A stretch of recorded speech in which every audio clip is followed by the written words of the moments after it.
I'm going to talk about Patreon and Sargon. Linked below in the description, you will find Patreon's official response as to why they removed Sargon from their platform. They took issue with the following, that was said during an interview not hosted on Sargon's channel. I just can't be bothered to deal with people who treat me like this. It's really annoying.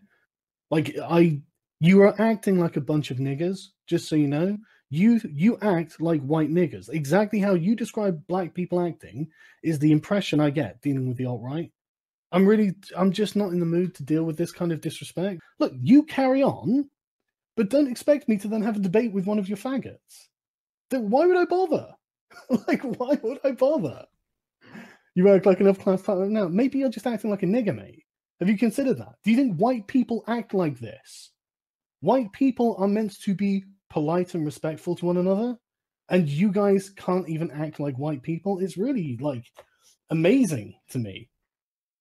In their response, Patreon cite their community guidelines, where they have the following to say on hate speech. Hate speech includes serious attacks or even negative generalizations of people based on their race and sexual orientation. So, did Sargon violate this rule? Well, to answer that question, we would need to start with who he would be seriously attacking or negatively generalizing. In this instance, he was doing that to the alt-right. He was saying that their serious attack or negative generalization of blacks is more applicable to them. And they, being the alt-right, are not a race, or a sexuality, or a protected class. But maybe Sargon was disparaging blacks and gays through the mere use of those racial and homophobic slurs, even though those slurs were directed at members of a political organization and not at people of a particular race or sexual orientation.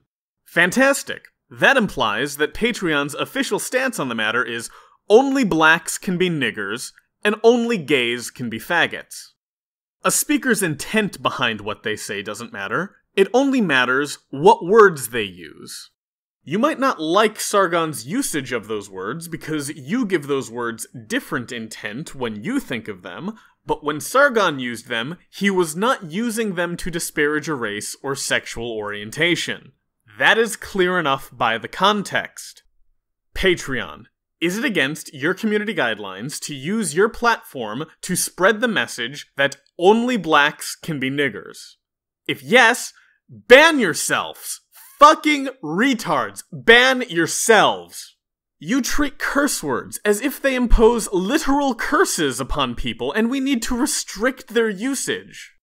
If Sargon's usage of the word nigger did not imply his personal endorsement of a negative generalization of blacks, in what meaningful sense did he engage in hate speech? And to be clear, I am in favor of platforming hate speech. I think your rules against hate speech are garbage either way, but even so, you're also bad at applying those rules. What Sargon did was imply that the alt-right endorses a negative generalization about blacks. How is that different from you implying that Sargon is endorsing a negative generalization about blacks? It astounds me how people consistently fail to realize how counterproductive regulating racial slurs is to racial relations. By limiting the social acceptability of the usage of the term nigger, you are giving it more power to offend blacks and more power to impose social and economic costs on non-blacks who use it. I would prefer neither be the case. You evidently prefer both be the case. Hate speech regulation is not just counterproductive, it's outright misanthropic. If you're a creator, you should not consider Patreon a reliable platform for you, and if you are a donor, you should not consider Patreon a platform worth supporting. Creators, you need to diversify and find other platforms that people can support you on. Donors, when the creators have found such platforms, you should migrate from Patreon. This transition period is going to be pleasant for basically nobody, because until alternatives to Patreon are set up, creators are going to be receiving less income, and because they receive less income, they will be less inclined to produce content for people to consume. This is going to be especially difficult on small creators who may only be making enough to just barely justify continuing producing content as opposed to doing any other job. If you value a content creator's work, now more than ever, you should consider supporting them monetarily.